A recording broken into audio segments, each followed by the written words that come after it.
studi S1 Ilmu Gizi. Kami berasal dari Institut Teknologi Kesehatan Malang Media Singkat Pesada atau mungkin ITKM PCH. Mungkin ada di sini yang tahu? Ya, mungkin kemarin ya ada yang pernah datang ke seminar tertentu nggak? Siapa? Oh iya, ya kami berasal dari situ. Jadi pada kesempatan kali ini di sini kami mau memberikan penyembuhan, mungkin biar tidak lama-lama karena nanti kan di sini teman-teman nanti mau segera pulang ya. Mungkin ada yang sudah dijemput atau mungkin ini segera pulang.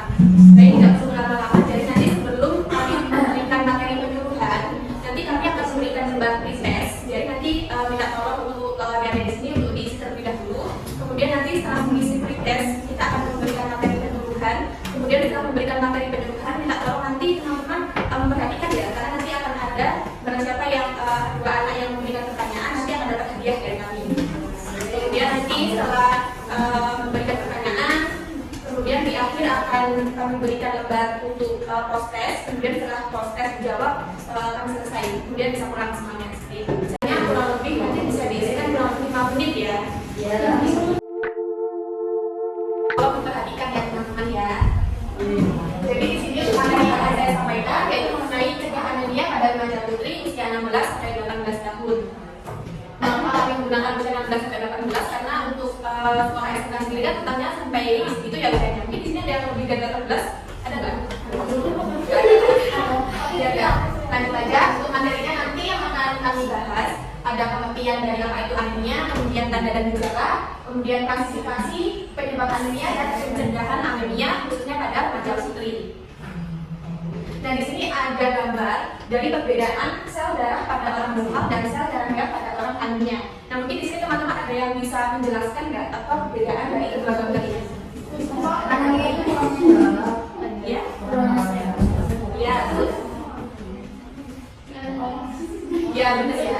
Jadi kalau seperti itu, jadi anemia itu merupakan kondisi di mana seseorang itu kekurangan sel darah merah di tubuhnya. Jadi bisa dilihat di gambar itu kan untuk ada orang perempuan itu kan yang merah itu kan yang warna merah itu namanya sel darah merah ya. Jadi itu sel darah merahnya kan lebih banyak jika dibandingkan untuk kondisi anemia. Nah di sini yang anemia itu sendiri yang warna merah itu kan sedikit, itu untuk sel darah merahnya sedikit. Jadi untuk perbedaannya tuh orang normal itu sel darah merahnya mencukupi, sedangkan kalau orang anemia itu sel darah merahnya sedikit seperti itu.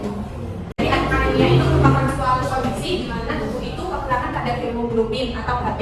Jadi teman-teman di sini Hb itu merupakan suatu protein yang ada di dalam sel darah merah yang fungsinya itu untuk mengangkut oksigen ke seluruh tubuh. Jadi fungsinya seperti itu.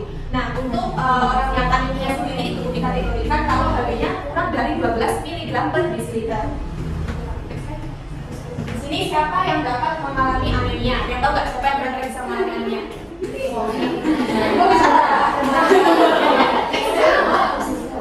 Ya, jadi di sini ada siapa saja yang bisa mengalami anemia. Yang pertama itu ada anak-anak, kemudian ada remaja, kemudian remaja itu khususnya remaja putri ya. Karena remaja putri itu kan per bulannya mengalami menstruasi ya. Kalau anak kan nggak mungkin kalau laki-laki mengalami menstruasi. Jadi remaja putri itu kalau terkena anemia karena itu karena mereka per bulannya itu mengalami menstruasi sehingga mereka akan kehilangan banyak darah sehingga itu yang menyebabkan mereka terkena anemia. Kemudian selanjutnya ada dewasa perempuan, kemudian setelah itu ada dewasa laki-laki dan juga wanita hamil. Kemudian ini teman-teman merupakan prevalensi anemia atau angka kejadian anemia di Indonesia, kemudian Jawa Timur dan Kabupaten Malang. Jadi di sini itu untuk kondisi anemia itu sendiri masih tergolong tinggi ya di Indonesia, yang mana sekitar nilainya itu 32%, untuk Jawa Timur sendiri itu 42%, dan untuk di Kabupaten Malang itu sendiri nilainya sekitar 20,28%. Itu merupakan prevalensi untuk remaja putri saja ya, bukan keseluruhan. Jadi ini untuk angka di sini sudah tergolong sangat tinggi sekali. Oleh sebab itu mengapa perlu dilakukan tindakan pencegahan supaya remaja putri itu tidak banyak yang mengalami anemia. Nah ini selanjutnya bagaimana sih mengenal tanda-tanda seseorang yang terkena anemia gizi besi. Jadi anemia gizi besi itu merupakan kondisi kekurangan sel darah merah karena kurangnya asupan dari zat gizi yaitu zat besi. Nah tanda-tandanya yaitu orang itu mengalami 5L. 5L apa saja? Ya, jadi kalau misalnya di sini ada teman-temannya ya yang mungkin di kelas itu lemah, kemudian letih, lalai. Nah itu kalau dicurigai ya dia terkena anemia. Kemudian selain itu sakit kepala dan pusing. Jadi kalau di sini ada yang mungkin sering sakit kepala, kemudian sering pusing, sudah diminumi obat kayak atau obat sadrik gitu ya, atau oskadon gitu. Tapi nggak sembuh. Nah itu aku curigai mungkin dia nggak kena penyakit pusing, tapi mungkin terkena anemia seperti itu. Sel darah merahnya kurang. Kemudian setelah itu ada pandangan mata berkunang-kunang, kemudian mudah mengantuk. Nah, siapa nih yang mudah mengantuk di sini? Nah, ini kalau mudah mengantuk berarti apa dicurigai ya kalau terkena anemia seperti itu. Kemudian putus lelah dan sulit berkonsentrasi, kemudian muka, kelopak mata, bibir, kulit dan kuku serta tulang kanan itu pucat. Gambaran sendiri bisa dilihat di sebelah sini. Nah, selanjutnya di sini ada klasifikasi anemia menurut kelompok umur, bisa dilihat di situ. Untuk populasinya sendiri kan perempuan tidak hamil lebih dari 15 tahun ya, yang aneh sekali. Kan nggak mungkin biasanya ada yang hamil, nggak ada. Jadi bisa dilihat itu perempuan tidak hamil ya, lebih dari 15 tahun. Untuk tidak anemia atau anemia itu bisa dikategorikan kalau kadar urina itu lebih dari 12 gram/dl.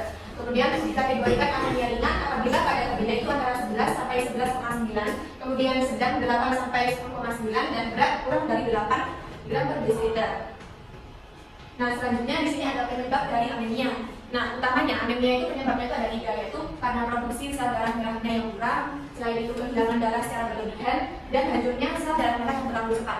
Nah, ketiga hal itu tadi bisa disebabkan oleh seperti kekurangannya konsumsi zat besi, kemudian pendarahan yang hebat, contohnya pada ibu hamil kalau melahirkan itu kan pasti mengalami pendarahan yang hebat kan. Nah, itu bisa disebabkan dari situ. Kemudian kekurangan vitamin B12 dan asam folat, dan kekurangan gizi atau malnutrisi serta malabsorpsi atau kekurangannya penyerapan lemak tubuh. Nah, ini merupakan dampak jangka panjang dari seseorang yang sudah mengalami anemia atau kekurangan sel darah merah yang menurun, kemudian prestasinya menurun, kinerja menurun, infeksi semakin meningkat, dan daya tahan tubuh menurun. Yang pertama, kebugaran menurun. Seperti yang saya jelaskan sebelumnya, kan yang kondisi anemia kan tanda-tanda gejalanya kan seperti lemah, letih, lesu, seperti itu kan. Nah, orang kalau udah lemah itu pasti kebugarannya menurun. Kemudian setelah itu nanti kalau sulit konsentrasi maka akan mengakibatkan prestasi juga menurun. Kemudian setelah itu kinerjanya juga menurun karena dia udah pusing, kemudian sakit kepala. Selain itu infeksi juga akan meningkat dan daya tahan tubuh menurun. Karena anemia ini tadi kan keadaan kekurangan Hb di dalam tubuh ya. Hb itu kan fungsinya untuk mengangkut oksigen kita seluruh tubuh. Bayangkan kalau misal kita nggak nafas saja nih, gimana rasanya? 1 menit aja nggak nafas.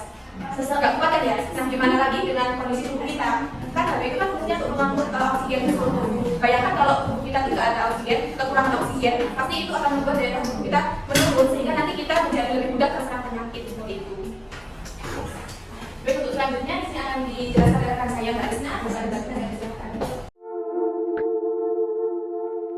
Masih semangat? Oh, suaranya kayak gini. Masih semangat?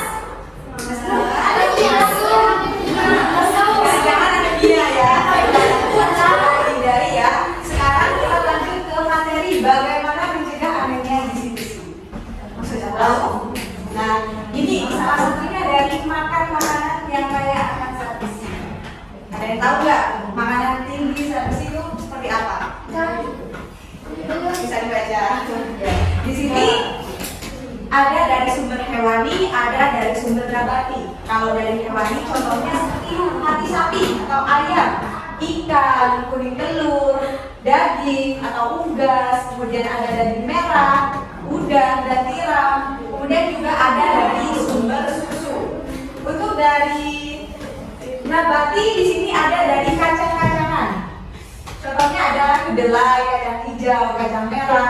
Ada juga sayuran hijau, biji-bijian. Di sini tuh ada nggak yang nggak suka sayur? Tahu kan kalau sayur itu adalah sumber makanan yang tinggi dari zat besi. Jadi sebagai remaja putri tentunya harus rajin makan sayur ya. Selain dari sumber makanan zat besi tadi, di sini ada makan makanan yang kaya vitamin B9 dan B12.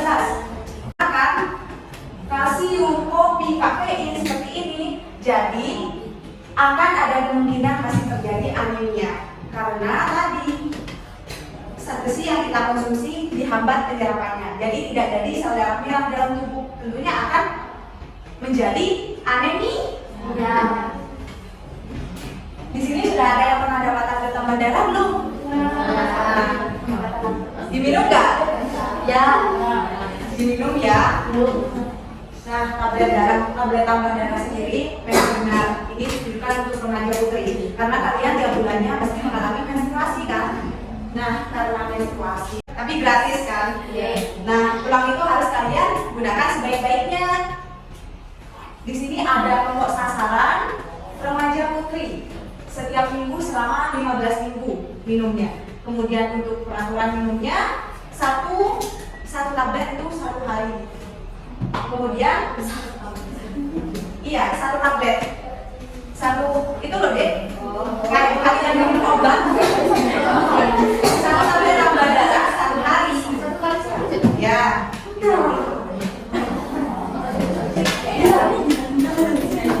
Jadi materinya di sini saya rasa sudah disampaikan semua. Yang mengatakan ada yang bisa mengatakan ya tentang anemia itu apa. Selanjutnya di sini langsung masuk sesi pertanyaan. Baik, mungkin dari teman-teman ada yang mau bertanya, silahkan.